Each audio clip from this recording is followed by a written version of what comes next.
I am an addict. My name is Bob. Could be David. When I share, the part of when I share about how I got here, and when I talk about first few months in the fellowship, and whenever anybody would ask me my name, I tell my name was Chuck, and I was just visiting. So it's not unrealistic, that I would be introduced as someone other than Bob because I never really wanted to be who I was, anyways. Freddie said it real good this morning. It certainly is a privilege to be asked to participate in Narcotics Anonymous. And I got a real good feeling at the kickoff meeting this morning because I love Freddie very much, and I know that he's going through some things lately that addicts have a real hard time going through, and and we have a hard time staying clean and living life on life's terms. And it's certainly a power of example when I see someone like Freddie, who I love, do what he needs to do. And I just want to let him know that. I know that my personal recovery depends on NA unity.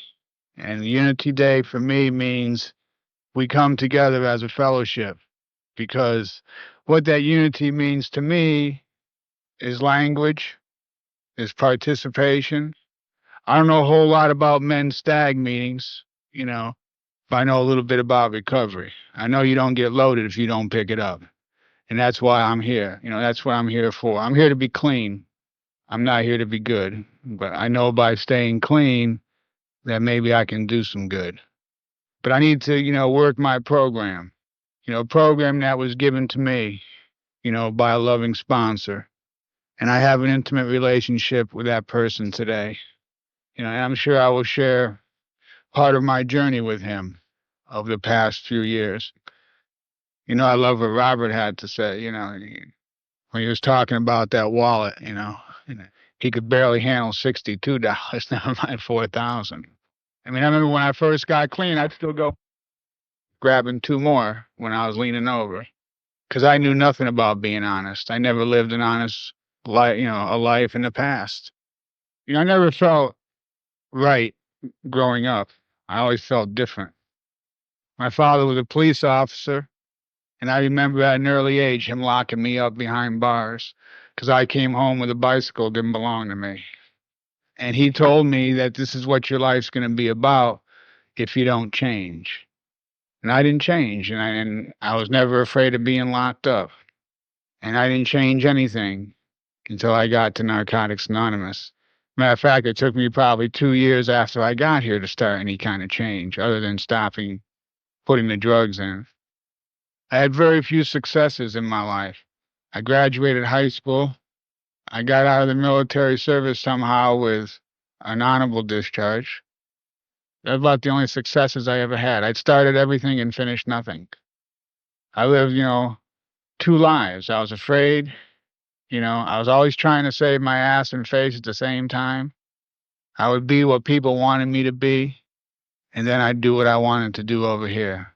It seemed like I always had that double kind of thing going because I didn't know how to be honest with anybody. I didn't know how to share anything with anybody. My self-centered, you know, self-will, got me into a lot of places I didn't want to be. And once I got there, I didn't know how to get out. I got locked up a lot of times. And I remember when I would go in behind a wall, you know, I would find out who had drugs and I would do them drugs until they told me I could leave. And I remember being in a county jail back east, being released at 10 o'clock in the morning, stopping at the connection, getting busted. And when the second shift cop came in at 4 o'clock, I was on a different tier. And they said, "You're on the wrong tier." I said, "No, I got let go this morning. I'm back." You know, that's about the only place I ever came back to that they let me in. Most every other place never invited me back. I had no idea that I had a disease of addiction. I thought people were always out to get me. I thought that, well, this is the way my life is going to be. I'm going to use drugs. I'm going to go to jail. I'm going to get out and use more drugs. You know, got to a point, where I crossed that line where although I really wanted to stop using or felt like there had to be something different than using, and I couldn't. I first tried to get clean in 1971. That was my first treatment failure. And I remember going to a VA hospital after spending a few days in a park trying to clean up by myself. And I was stinking and I was nasty and I was hurting. And they put me on a methadone program. I became a methadonian, you know, because back in 1971, they said this is what's going to handle Dope Fiend's case. They're going to put this little wafer thing in a cup and put a little juice on it, and you stir it up and you drink it. And I could never stay on methadone maintenance programs. I'd always get it dirty or something, and they'd say, we don't want you here. You're not serious about this. And I wasn't. From 1971 until 1984, I tried a lot of different things to handle my case. Maximum security prisons and county jails and God knows how many of these treatment programs. I mean, I remember back when they released me from prison and said, we can't put you in the street, but we'll put you in this halfway house. And one of the rules was if you don't use drugs for 30 days, they'll teach you how to drink. And I said, wow, man, take a dope fiend like me and bring him to a bar and teach him how to drink. Because there was a period of my life where alcohol was not one of my drugs. I said, wow. Of course, that didn't work. And those concept houses that I went to where they'd put a diaper on you if you acted like a baby, make you sit on the floor with a rattle, or tell you to clean a bathroom with a toothbrush, or they're going to give you a haircut and make you shave. I shined them on. Nothing would work for me. And I never made any commitment to have anything work. I, like what Robert said, thought that getting married was going to be, my way of getting into being a responsible member of society. And I got in contact with this gal that I was engaged to 5 years before. And let's get married because she had money and a car and I had nothing. And we got married. And my disease or the drug of my choice went into some remission because I didn't put a needle in my arm for a couple of years. And I worked on getting some college education. And when I got that piece of paper that said I had a degree, the first job I went to with my suit and tie, I met this guy who was in a knot and told me his brother had a smoker. And I told him to get me some. And I started another run that almost killed me. And looking back, I can really understand the progressive nature of this disease. Because when I started to use that drug, it was like I had never stopped. I started going in and out of treatment facilities because by the early 1980s, they started having some treatment facilities for addicts. The only problem is you had to have an alcohol problem to get in the door. And I still don't know a whole lot of facilities that a heroin addict can walk in and say, I need help. But I started making, a round of visits to these different facilities. And I remember going to one in New Hampshire that was on a lake with a gazebo in the woods, and it was nice, and everybody had their own room. Of course, I felt special. I had a suit and tie job and insurance to pay, so I should be in a real plush place. And although I didn't stay clean when I left that facility, what I left with was that I had attended a meeting of Narcotics Anonymous. And I heard someone from the podium talking about this disease. And I thought this man had read my jacket because he was talking about me, about being an opiate lover and all of these things. And it gave me goosebumps. My denial was so great that when I left that facility, I thought I could do it by myself. Like every other thing, I can do it. I can handle it. And I think I stayed clean for 59 days. Stayed clean for 45 days in the facility and 14 days after I left. And somebody owed me some money, and I went to collect some money, and he had just sold his car, and he didn't have any money, but he had a lot of drugs. So I said, well, I'll take some drugs, and I'll sell them, and I'll get my money back. And I think I left his house 2 days later, starting to chip again. For the next 9 months of my using, I was in treatment 5 times. I couldn't hang in the street no longer. I just couldn't do it anymore. but I tried. I mean, I went down, kicking and fighting, and caressing that disease that was kicking my butt. But I remember the last day I used. I'm real grateful that I remember that. And I walked into an emergency room and they put me on a bed with a bright light overhead, and they started hooking me up to machines on blood pressure, and they said, "Don't let Bob close his eyes. He's not coming back." And I remember them sticking tubes down my throat and up my nose and everything else and putting me on that respirator. And I didn't feel a sense of being afraid to die, but I certainly had a sense of being afraid to live. I didn't want to live like that anymore, and I didn't know any other way, and I was scared.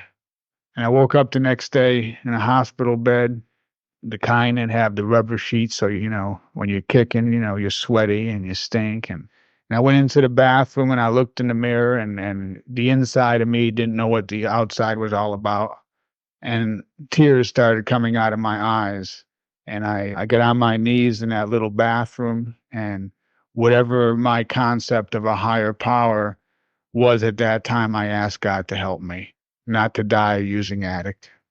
And I got up off my knees and I started to do very few things different. One thing I didn't do was I didn't ask the psychiatric patients for their meds anymore. So that's what I used to do. I didn't trade these old cockers, cigarettes for their, psychotic medications. After 5 days in a detox, they had a meeting in this room with my family, my ex-wife, and doctors and clergy people and a whole lot of folks that get involved with someone like us. And they all said the same thing. They said, "Bob, you're hopeless and helpless and you're a failure and you're not going to make it. And we can't do anything for you anymore." And I walked out of that room feeling exactly how they had stated it, except that a nurse grabbed my sleeve and she said, "Bob, there must be something you can think of that can help you.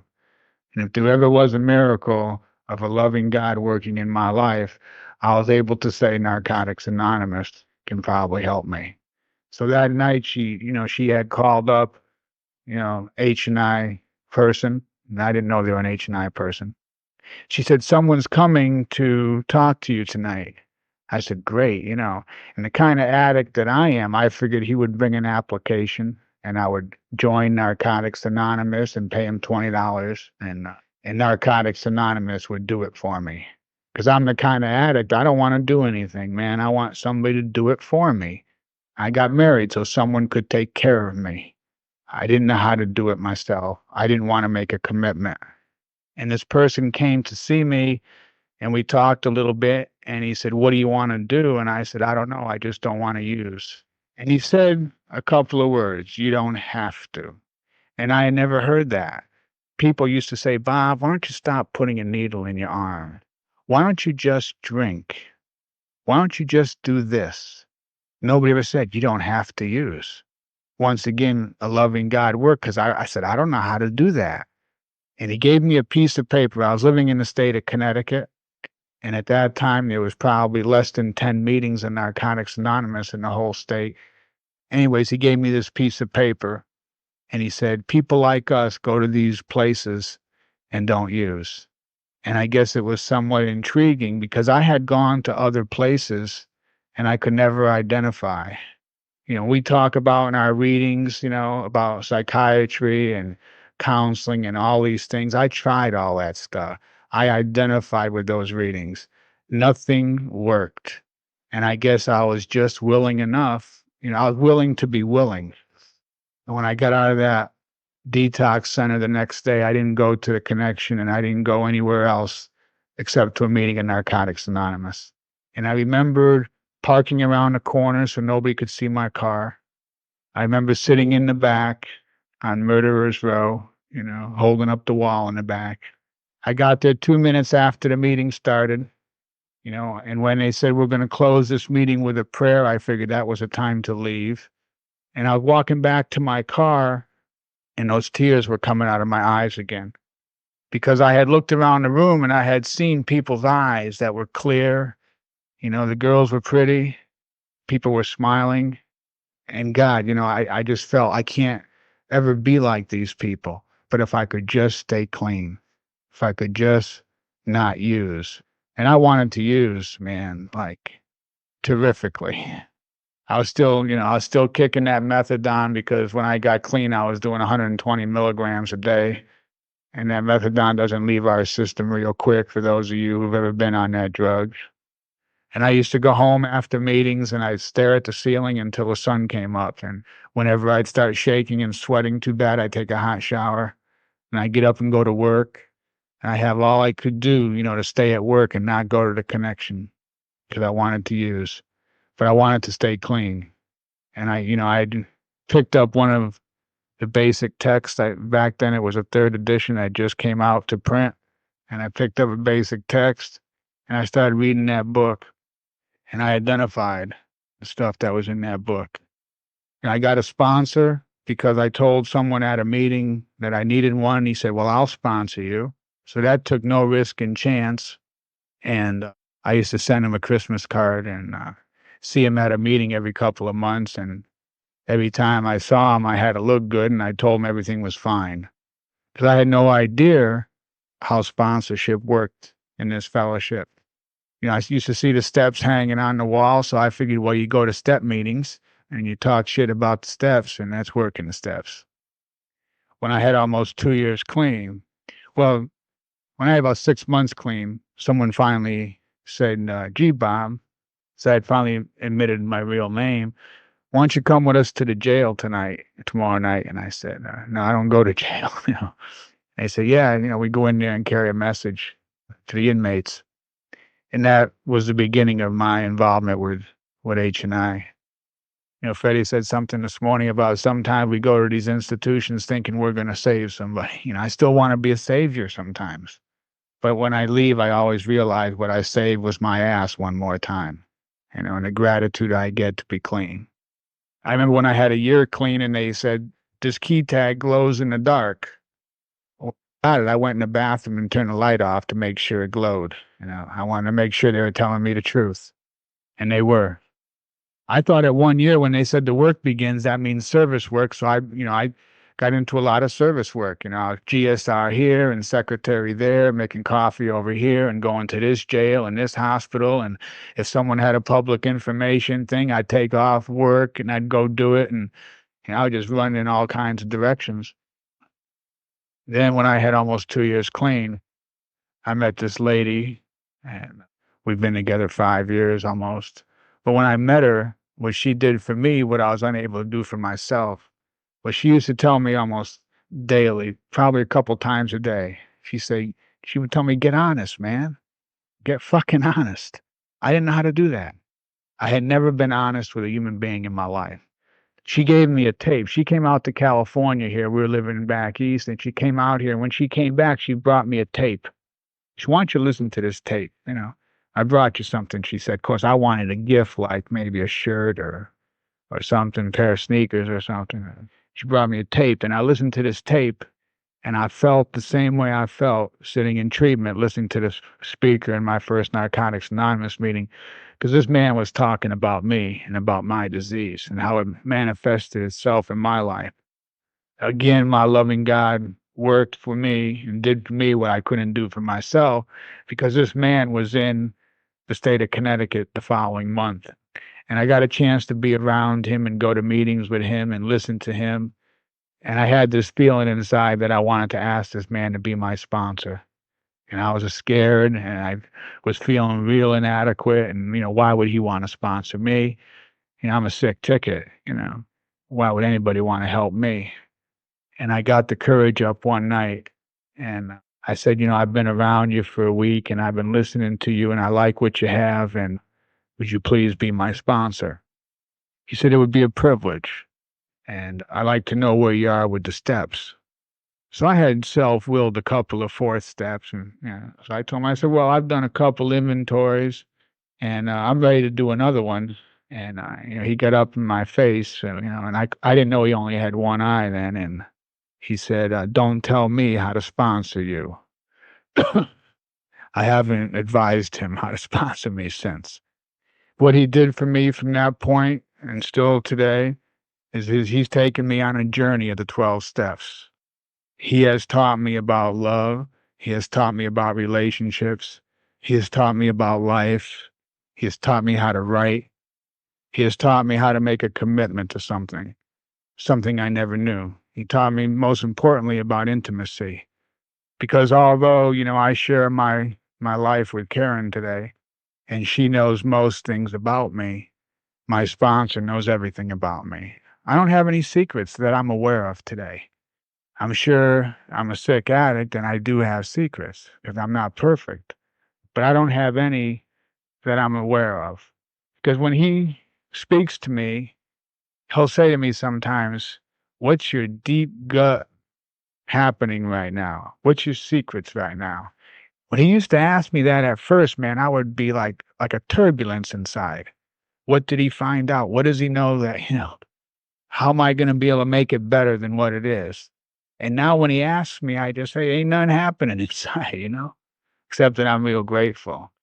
When we began the journey of the 12 steps, he was living in California here and I was living on the East Coast. And I had to make a commitment to that relationship. I had to make a commitment to sponsorship. It involved doing some writing. And I'm the kind of addict, I can talk shit all day and all night with no problem. But something happens when I take what's inside of me and I put it on a piece of paper. And I started writing on that first step. See, I asked him to sponsor me on a Friday night, and he told me to write what the first 3 steps meant to me, and Sunday we would discuss it. So those of you who have sponsors and ask you to write, and then next month ask you if you're done yet, be grateful. I mean, I had a little less time than that. And I'm grateful for that because I know what kind of addict I am and how my character defect of procrastination just can put me right out of the box real fast. But in that first step, I remember writing about the denial, the compulsion and obsession to use drugs because I didn't forget. I mean, I kind of remembered when I first looked at admitting powerless over addiction, I could have swore it was powerless over drugs. That's how I got here. I didn't get here like my sponsor has referred to from eating Twinkies. I mean, I got here from the use of drugs and how those drugs made my life unmanageable. Today, I can apply that step and those concepts and those spiritual principles to a lot of areas of my life and how I'm powerless over this disease. And it's my control and manipulation that makes my life unmanageable. Acceptance for me of that first step when I admit who and what I am, and I accept that, and I accept people for who they are, not how I want them to be, in situations as they are, not the way I want them to be. I get out of that fantasy and I get into reality, which is so very difficult for me to do. It becomes easier after I had looked at the second step and came to believe there was a power greater than myself that could restore me to sanity. I don't know when I came to believe, but I remember looking back when there was a period of time when I was clean for probably a couple months where I woke up and I said, I haven't thought about using them for a while. And at first it might have been a couple of hours, but when it got to be a couple of days or maybe even a week, I really hadn't been obsessed about using. I knew that I was coming to believe. It's a hindsight kind of thing for me. I didn't realize it then. I realize it today. I didn't know what courage was. Insanity stuck out for me in the second step because I thought I was insane. And I thought it took a lot of courage to take a gun and put it in a connection's face and take his stuff. I thought it took courage to, steal an old lady's pocketbook. I thought robbery, armed robberies was a manly thing to do. Today, I realize the courage that it takes to get up and speak, or the courage it takes to go to work every day, the courage it takes to show someone love and understanding when you really want to tell them something different. And that I need to take that pause sometimes, and let my higher power work for me. When I come to believe in this power that's greater than me, I remember being brought up in a religious environment in churches and stuff. And the concept of God that I had was God was going to get me for what I had done. What I learned in Narcotics Anonymous is that I have a loving, caring God who has loved me right along and don't really care if I love him back. You don't love me anyway. And we all have a loving God, whether we know it or not. It's in the third step where I get in touch with making a decision to let that power that's greater than me work in my life.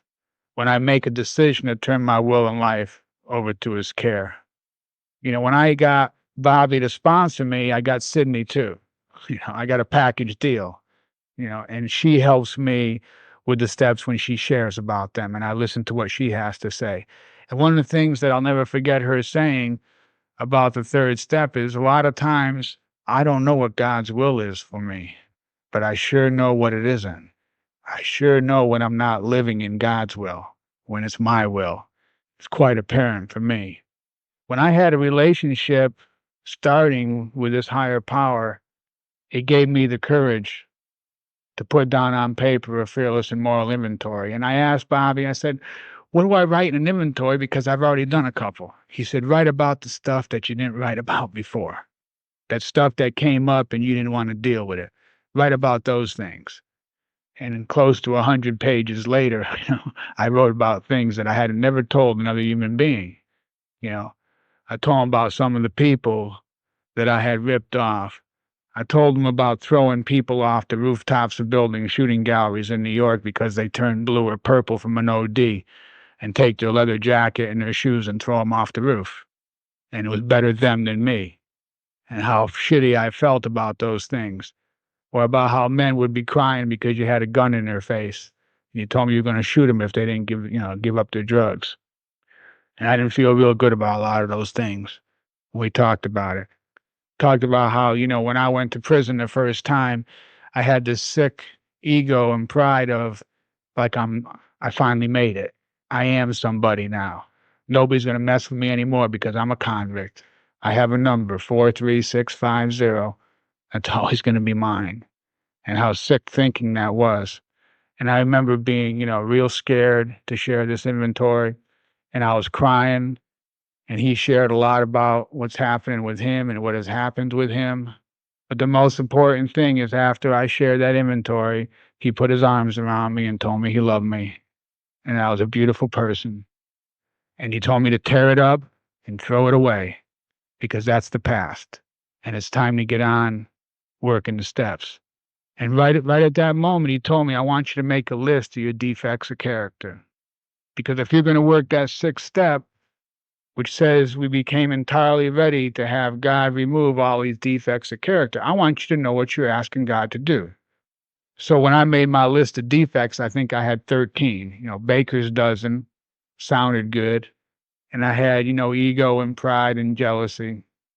Then he started asking me about self-will, self-centeredness, grandiosity. And I didn't know what the hell grandiosity meant. Sometimes I still don't know because I know I get caught up with it a lot. But I had all these words in front of me on this piece of paper, and the direction he gave me was, I thought I knew everything my whole life. He would give me direction. I'd say, I know. One time he had me write on how come I knew everything. And I found out how much I didn't know. But what he told me to do with these defects of character is to find out what they meant, which meant working the steps meant getting a dictionary and writing down what words meant. And then write how they affected my life and also how my life would be without them. And I went through that process, and maybe it's part of my sickness, but I started to feel good about doing this. I started feeling the freedom that's promised in this program. I believe my disease manifests itself in them defects of character that I was writing about. The thing that scared me most was what was going to happen if God took them all away. There'd be nothing left. I'd vanish or something. Poof, I'd be gone. But what I realize is that these defects are never going to be gone. But it's good that I recognize what they are so that I can work my 7th step behind it, and ask God to remove the shortcomings. To me, my shortcomings is how I act out on my defects of character. And how I offset that is my writing on the 7th step was to write the opposite of all my defects of character, what the opposites were. So that I know that when I'm in a defect of lust, the opposite of that is unconditional love. And I learned that from my sponsor because he loves me unconditionally. He screams at me, he hollers at me, he tells me shut the fuck up, but most importantly, he loves me. And all the times he's yelled and screamed at me, I've never felt like he didn't love me. It was when I got to the 8th step and I had to make a list of people I had harmed is where I kind of balked. I couldn't understand why I needed to write down names of people that I did to them before they did it to me. Of course, I could understand my immediate family because I figured, well, yeah, I kind of caused them a few problems, you know. And when I wrote about the exact nature of the wrong, I started to understand that I was doing this 8-step list to save my ass, not to make someone else feel good, but in order to help me in my recovery. And I wrote about the emotional pain as well as the physical harm that I had done to people and the monetary amends that I needed to make. And what I realized from making that list was that I'm not talking about amends here. I'm talking about making a list. And I put a person's name on that list, and then I would put the exact nature of the wrong. And I like to share at least about how I went to my sister and brother-in-law, and I said to them, you know, when you got married and you left for your honeymoon and I took your brand new Electrolux vacuum cleaner, out the back door to go cop, I'm real sorry and I would like to replace that vacuum cleaner. And my brother-in-law said, no, you just come over here every Saturday and vacuum the house and that'll be amends, for that. One of the hardest things I had to do was go to my brother because my brother is a year older than me. And many, many times when I got arrested with no ID, I would tell him that my name was my brother's and his date of birth and his address. And if they gave me a, personal reconnaissance bond, then they found out that the person they arrested had done something more than what they thought. They'd go to my brother's house and arrest him. And I needed to make amends for that. And when I did, I had to tell my brother that I loved him. And my sponsor said, do you love your brother? And I said, yes. He said, you got to tell him. And it was real hard. And I told my brother that I loved him and I was sorry, for things I had done. And all he said was, yeah, I know. When I was clean 5 years, my mother was in the hospital with a cancer and we thought she was going to pass away. And it was at that time, the first time in my life, she told me she loved me. Because every time I told my mother I loved her, she'd say, yeah, me too. And I had resentment about that because I thought she didn't love me. But what I realized, she always did the best she could with showing me and telling me that she loved me. Even my father today says, we love you. He doesn't say I, but that's okay because I know he loves me. But more importantly, as I worked that 8th step, I started to look at myself and not be a victim anymore. And I was able to do that 9-step work. And the most important thing for me when I do a 9th step is I talk to my sponsor first, because if I get a good one and it feels good and I get pumped up, I want to, grab that list and go tell everybody on that list how great a person I am today to be clean in Narcotics Anonymous. I did that one time. I told somebody how I was clean in NA and someone I had known from the past. And they said, so what? You're still an asshole, Some people really don't care, you know. It's what I do, and I put the focus on me. I start understanding the spiritual principle of the 8th and 9th step. When I started working, I got to finish up here. I started working that 10th step. When I continue to take that personal inventory, when I'm wrong, promptly admit it. It's still real hard for me today because I don't like to admit I'm wrong. Never did, and I still have a hard time with it. What I've learned from the 10th step working with my sponsor is that I need to admit to myself, my higher power, start things with me, keep the focus on me. When I admit that I'm wrong to myself, when I share that with my sponsor, when I share with him the thinking that goes on between his ears sometimes, that's part of working my 10th step. Usually it takes someone put a 10th step on me one time, like an hour after something was said. He came to me and said, Bob, I was wrong. And this person had a lot of clean time and it just blew me away. But it came, God does for us what we can't do for ourselves. It came at a time when I was putting a lot of effort into looking at a 10th step. 11th step with prayer and meditation for me is another one of those steps where I have to ask for the courage. Because if I don't go into an 11th step with courage, and seek through prayer and meditation. I'm different today is I came out 0, 0, 0 in a computer, but you know, they had shitty computers in those days. But that's what I came up. You know, no incarceration, treatment failures, no hope. And they put us on that. That's that's where I ended up.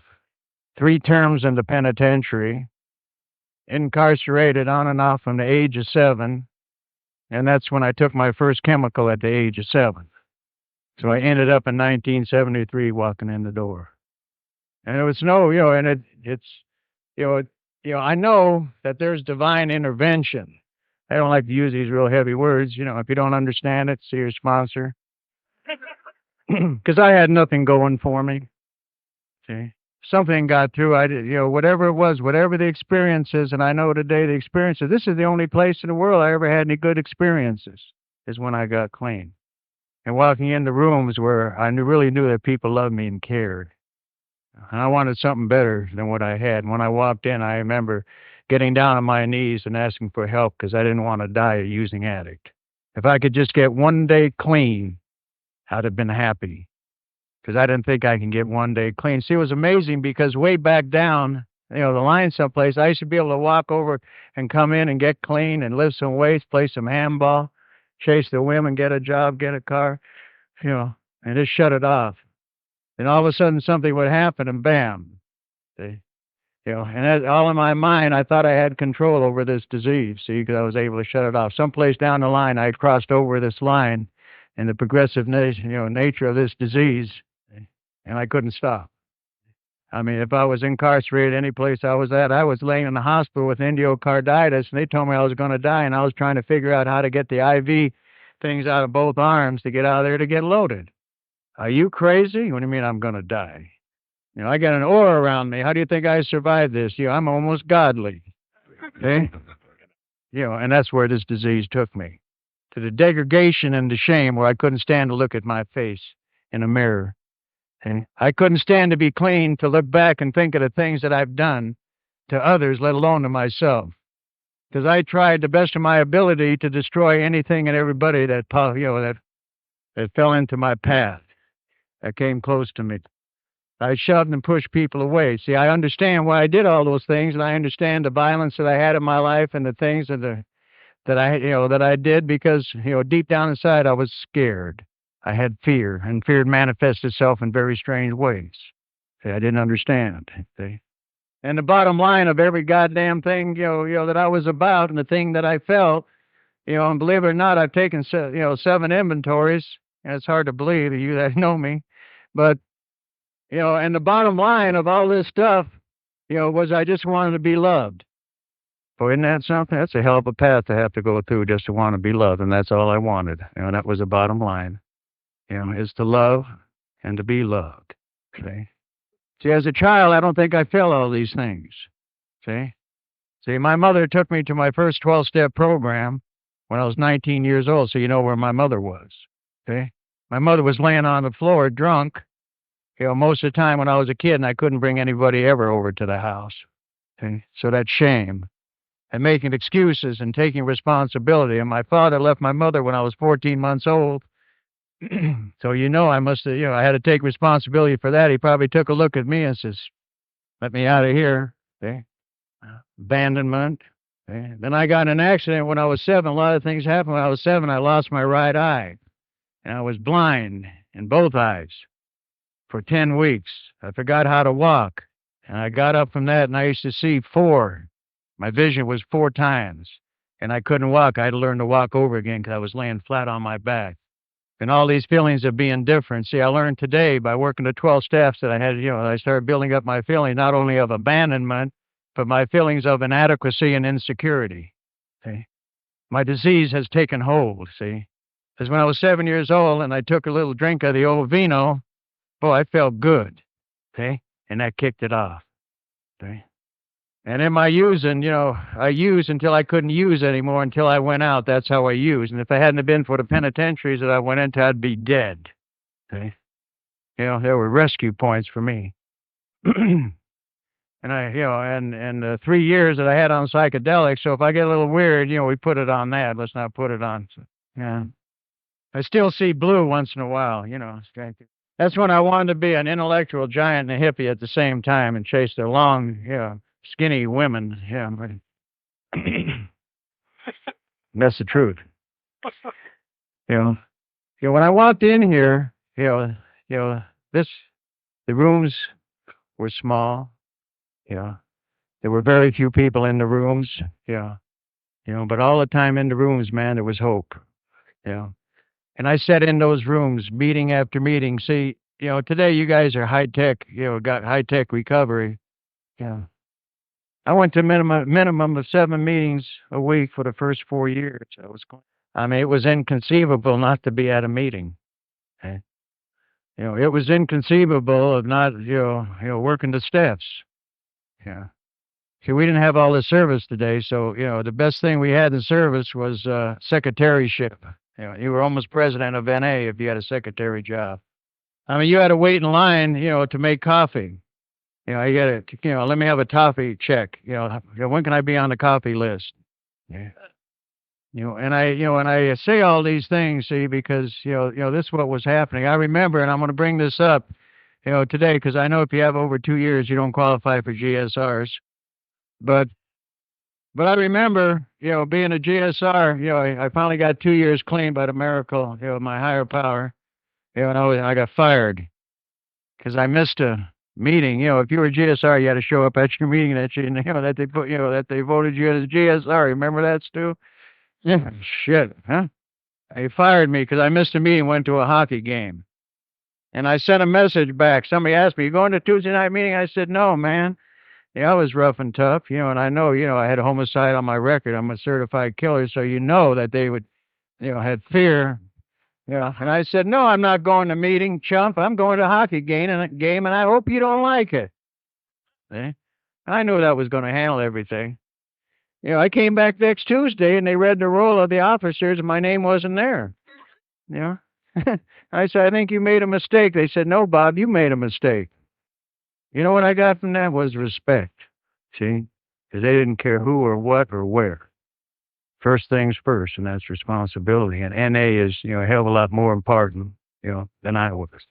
And the responsibility of doing what had to be done was more was more important than me. See, and I always thought I was the most important thing in this world. See? I understood that, I'm not going to dare, touch the 6th and 7th step. It's been fatal for everybody trying to speak on it. That's right. Can I understand a small miracle happened here this afternoon? Yeah. I got to say this. I got to do this. Well, that my, lovely bride, my new bride of 1 year, we're celebrating. We celebrated our anniversary. We got married here last year. We're still together.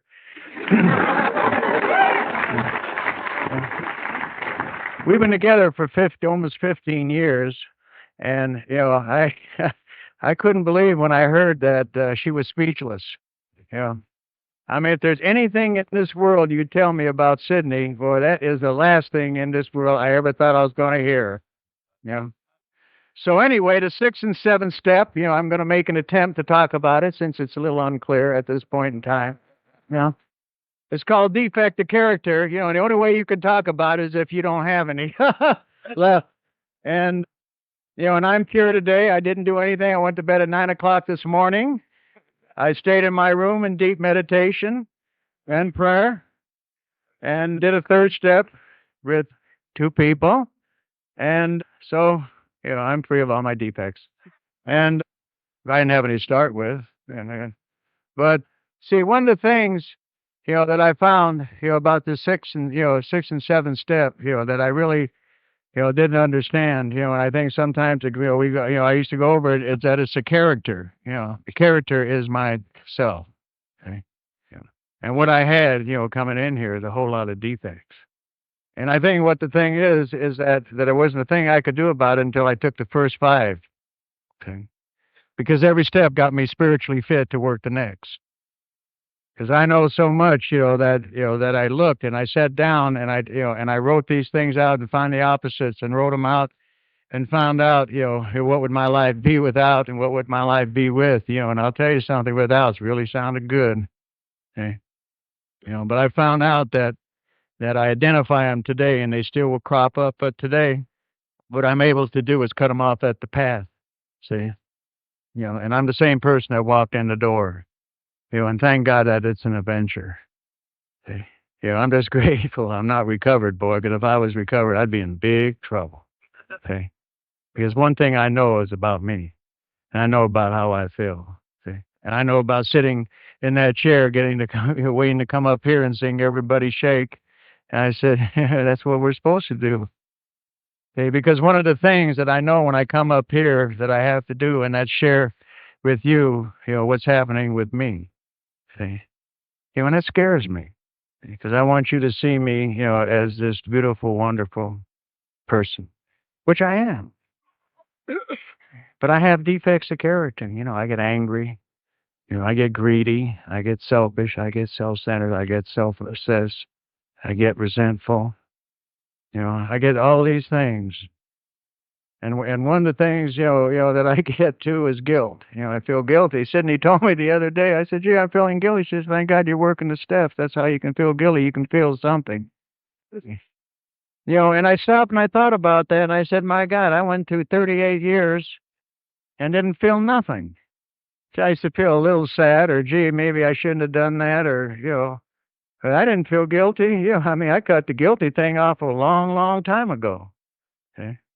See, where it started getting, started coming back, and I started looking at it a little bit when I started writing that fourth step. And there was a lot of things I was supposed to feel guilty about. See, but working the steps helped alleviate the guilt and got me, going on to do other things. See, and that's called forgiving myself. See, the things that I did and the things I did in my life are things I did, but I've learned through working the steps, and healing is forgiving myself, because it was very, very painful. I came in just full of pain, very angry, okay, full of fear. My mouth doesn't shut today. I didn't say anything for 90 days sitting in these chairs. I was scared. See, I was scared that if I opened my mouth, I would go crazy. See, I had so much anger. See, that the anger would start rolling and I wouldn't be able to shut it off. And the other fear I had that I'd start crying with all the pain that I had inside me.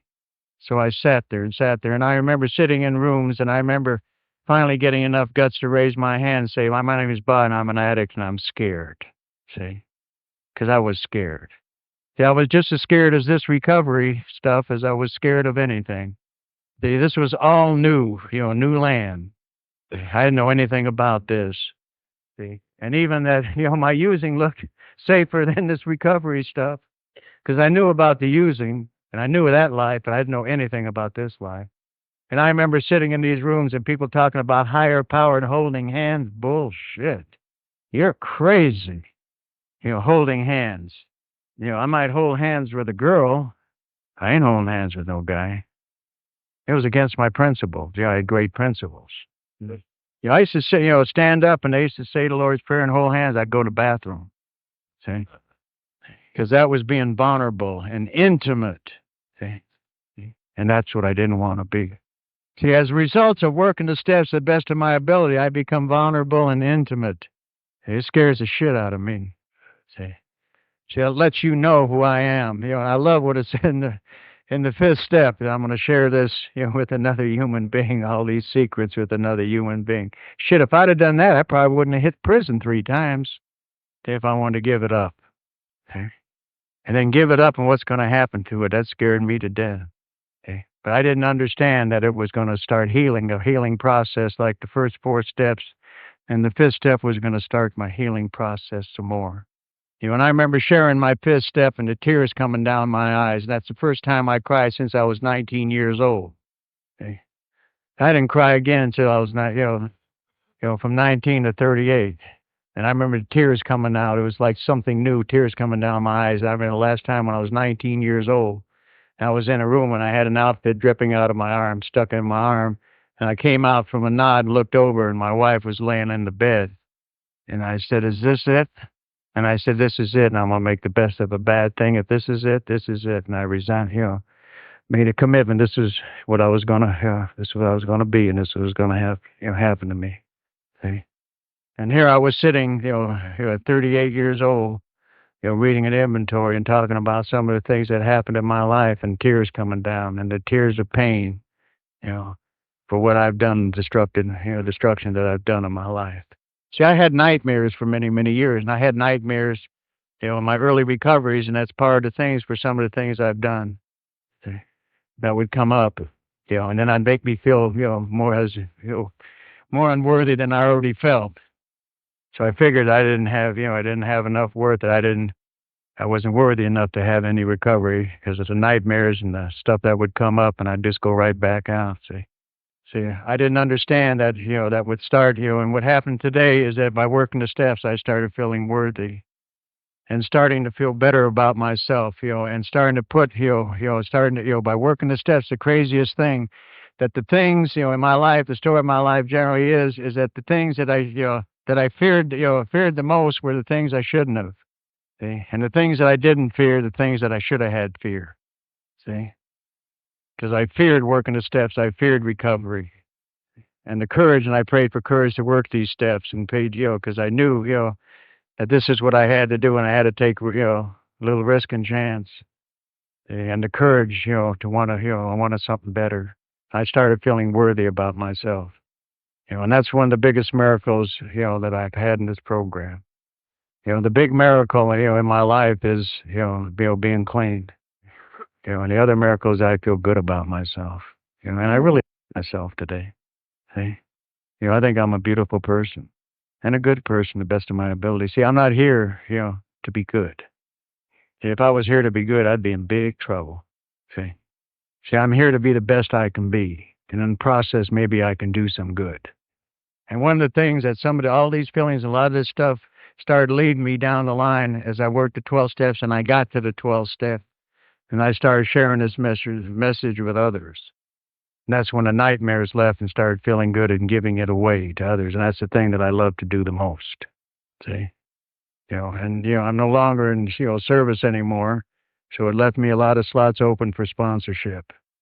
And that's what I love to do the most. If there's a thing that I love to do the most, and that's give the message away. See? And sponsorship's a two-way street. See? And I've learned so much, from the people I sponsor. They teach me a lot about myself, because sometimes they love me a lot more sometimes than I love myself. And I'll tell you that, and be able to share the steps, reminds me of what I have to do in my life.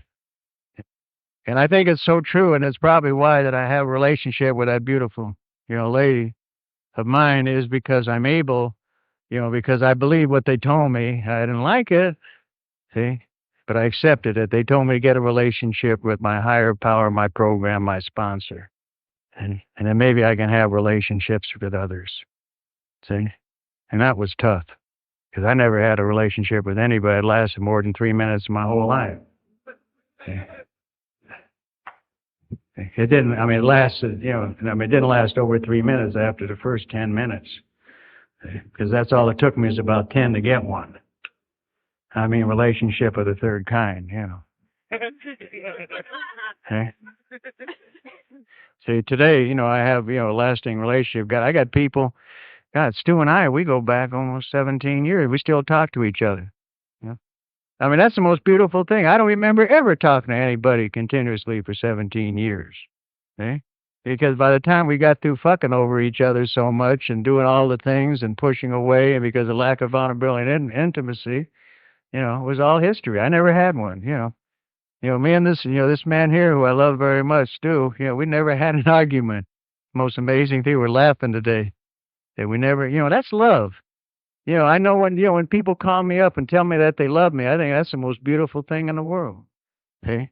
That to me is the benefit of this program of Narcotics Anonymous, is the love. You taught me love. I had no love in my heart. I had no love in me. You guys taught me love. And I mean that. And that's the thing that keeps, keeps me going. But I couldn't accept this unless I worked 12 steps in my life. See, I wouldn't have had a chance because these defects, 6 and 7 steps, see, would have kept pushing it away. It would have bring this barrier and stop, see, for me to accept love. See, I look over this room, and I look at the people, and, it's the most of God, how beautiful you look. And I mean that. I look and I'm sitting there and I look at the eyes, my God, they sparkle, you know, with the love and the program and the recovery, and we have fun. And Mike, who did the countdown, God, what a beautiful human being he is. God, I felt that love. Where else can we feel is right here in Narcotics now. It's so precious, see? But it's all we have to do is do certain things, forget to go to meetings, forget to work the steps, forget to call your sponsor, and all this stuff leaves. I look at NA as being like Shangri-La for me. If you know the story of Shangri-La, while you're in Shangri-La, you have all the beautiful things. You stay young, you stay alive, you stay, have all love and have all these things. And you step out, they all disappear. It's an amazing thing that happens right when that drug hits you, that all this stuff, boy, goes like that. You have one little thought and it says, oh, I shouldn't have done this. Oh, shit, what did I do? But that's how strong that drug is. It goes. It's all over. And the next thing, I'm doing is running. Okay. So I do the same thing, that I've done the first year of my recovery. Okay. Going on into my 17th year, I do the same thing I've done in my first year. Okay. My program hasn't changed that much. I haven't really got all that sophisticated. Okay. NA has changed, I like it a hell of a lot better now than I did then, to tell you the truth. It's a hell of a lot better. And I really say this, and I'm saying this over again. It's so true. And I was thinking, and I was talking to Bob the other day, and I was laughing. I said, God, him and I go back, we're addicts of the 50s and 60s. I said, my God, and this is the 90s. Shit, we should be over there in the tar pits with the rest of the dinosaurs. Got it. Hey? Boy, have things changed. Yeah. God, it's amazing. But it's amazing that the time that has went by, I know in my life, the main thing and one of the things that stops me working with others is that I haven't forgot where the hell I come from. And that's so important to me because I don't want to ever forget. Because if I forget where I come from, then I probably will be revisited by my addiction. Because that's one of the things that used to happen to me. I used to come in here and then forget and get all the bennies and forget where I come from and quit going to meetings. For those who haven't done the fifth step, and who are still riding the fourth step, take it out of the closet. And it's amazing that, how busy, and I say this over again, how busy I used to get and when my sponsor gave me the fourth step to ride, I'll never forget how busy I got. I'm a lazy son of a bitch, I mean, my car can wait forever to get washed, and that meeting 30 miles away, man, that's too far. Damn. And it's amazing how busy I got when it came time to do that fourth step. I'd do anything to avoid it. I'm too busy. I got to get to this meeting, down in San Diego. God damn, the car is nasty. Boy, I got to clean my apartment. Sydney will tell you how I used to keep my apartment in my single days. Yeah. But all these things is the nature of my disease to keep me away, from my recovery. See? Is that we take that fourth step out of the closet and we get in there and start writing it so we can go on. See? So we can start sharing ourselves with others. See? And we can start cutting out the head, of that disease of addiction. See, I've had to learn, over the years about addiction. See, I thought addiction was the drug. And if I quit using the drug, I didn't have any more addiction problem. See? I didn't understand. It took me a long time to understand, what an addict really was. I thought you just shot drugs. You were an addict. That was the end of it. If you didn't shoot no drugs or use drugs, you were no longer an addict. Your addiction was dead and you went on. Huh. Yeah, I didn't know, in the deep, dark crevices, my mind, I had other things going. I'm a compulsive individual. Yeah, I didn't understand about this disease, and how deadly and ugly it is and what it does to the most beautiful people in the world. Okay. And the only way that I found back the anti-vermin to this stuff is the 12 steps. If you haven't tried it, try it. Okay. Because it's, so much, I used to be able to talk a hell of a 12-step program. It's easy to talk. I'm working the steps. I say, how'd you do that? Well, it's amazing, how you work the steps. You get paper and pencil, you get with your sponsor and you get in there and work them. It's amazing that over the years, I've traveled all over, the country, and people talk about the 12 steps, and I'll go up and talk, and I say, well, I mean, how'd you do this, and how'd you do that? And they say, well, I'm working the program. What is that? Well, I go to meetings, I do service, and that's what I do. I say, okay, that's good. You're a heavyweight. See? Working the program, is a whole thing. It's the 12 steps. It's doing service. It's making coffee. It's doing, it's bonding that we do. It's a whole lot of stuff that we do. See? But if we don't work the 12 steps, there ain't nothing happening here.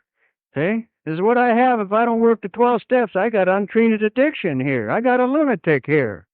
See? That's what I have here. And I say this because I think it's very, very important. Someday we'll even have a 12-step book, maybe. Until then, see your local sponsor.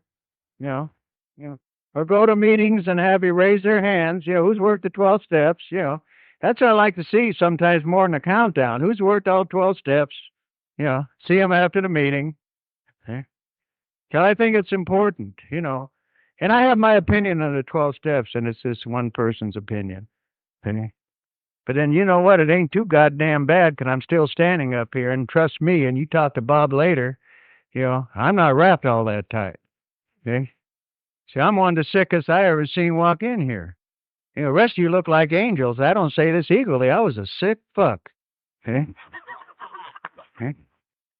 I'm not all that well now, but I want to tell you, it's a miracle, for me to stand up here. I was sitting there and I said, my God, for a street addict who could barely read and write, and who could barely add, and who can barely, get thoughts together, to be standing here, and speaking in a room, full of people, it's a miracle, and for all the most beautiful things that I've experienced in Narcotics Anonymous, it's a miracle. And I mean that, and that's why I love this program, because it's offered the opportunity for me to live and grow and to share and to experience the adventure of this recovery. And what does it say up here? Against all odds. And that's what I'm talking about. Even in the positions that I had in Narcotics Anonymous, is against all odds. And I mean that, and have the opportunity to represent you guys. It's a miracle. Because one of the things that I always wanted to do was run out the door. I don't even feel all that much. I was looking at the door when I was sitting down. I said, how the fuck can I get out of here? Okay. I know I could pay Dave T $100. He'd come up here and speak for me. Okay. See? But I was trying to figure I said, what am I doing up here? My God. How can I get out of here? 'Cause I remember first time I got nominated for a position, I wanted to get the hell out of here. I said, I can't do that. Okay. And what I did, I hung in there, and everything, anything that I was asked to do, I did. And one of the hardest things for me to do is to get up here and speak. I'm telling you the fact of life. Boy, I'll wash 1,000 cups, but to get up here and speak, my God, it still scares me, see? Because I want to be liked and loved, and I want to say the right thing. See? And I don't want you to sit there like I do and look, I say, who the fuck is that turkey kidding? See? But I'm not kidding. And as what I'm trying to share, is the love and hope that the program has, and against every odds, that we have seemingly against us. See? And what changes those odds is this program of Narcotics Anonymous and the basic text and the 12 steps. And the second best thing, the second biggest thing I think an addict does, second most important thing outside of putting it down, don't pick it up, is sponsorship. See, I think that's the second most important thing that we do here. Because you know what? We got a hell of a road to drive, so we got to have somebody to help us and teach us how to drive. And sponsorship's very important. And just because somebody gets up here on the podium, and talks all kinds of shit, after he gets down, ask him, is he going to Narcotics Anonymous, and has he worked the 12 steps in his life? See? Those are important things. And you watch that person. If you see people around that person that you look, and if he's role modeling something, and a good role model, you see things you like, and he or her, that's of course women to women and men to men. But if you see the things that, and you see people around them, and you ask them if they have working knowledge of the 12 steps, and if they have time to sponsor, that's the person you study them. See? Don't buy a pig in a poke. And then you start the adventure. You know, and then you'll question every goddamn thing. You know, if we'd have questioned, in our pathway to get here, we probably wouldn't be here, maybe. But it's amazing how we walk in this door and we question everything. See? But not at first. At first we say, oh, do me, yeah. God, I'll do anything. See? And then as soon as the pain leaves, we start feeling good and healthy, wealthy, and wise. Then it goes, why am I going to so many meetings? Do I really have to do this? Do I really have to pick up that newcomer? Okay. And we start questioning, okay, which is the nature of our disease. And we start pinching. Then the greatest one I like is when we start looking at our sponsor and say, wow, he's standing still. You know, he's not with it. I think I'm passing him by. See? God, and boy, this disease is is tricky, isn't it? Huh? Because what is it? See, all that is happening right there is saying I can do it myself. I don't need you. See, my will. See, yeah. And as soon as I start doing that stuff, I start getting powerful. Just like that guy, that big muscle guy. Hey, my disease starts getting strong. Because what I'm doing right then is start getting in self-will. And when I get powerful, I don't have room for any power, any higher power. Okay?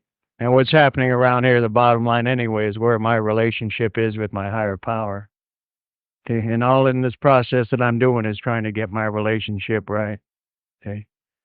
Today, the most beautiful thing that I know that I've experienced and I experience today, I can live within my own skin.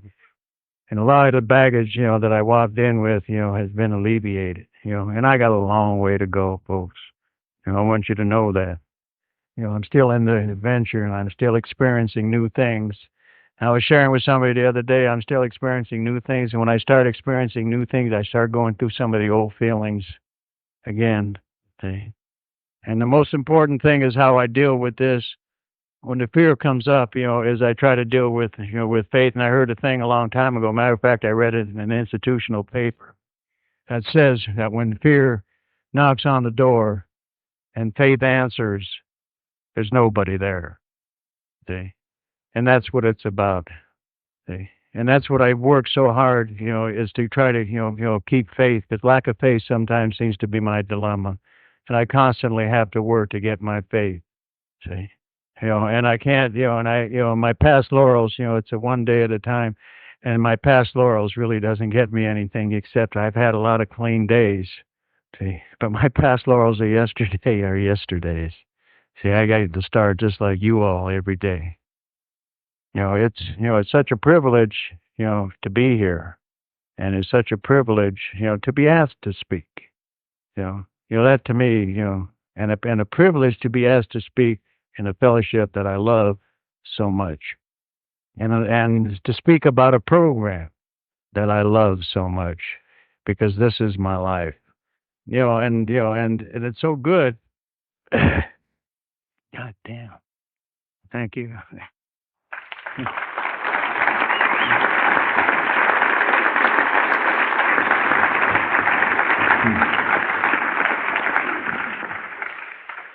See, I guess, part of, what I'm feeling is, God damn, it's so beautiful to be human, isn't it? And I'll tell you, is that, the feelings I have is joy, And when I look over and I see people like Bob and some of the old people who aren't here anymore, I love you, Dad.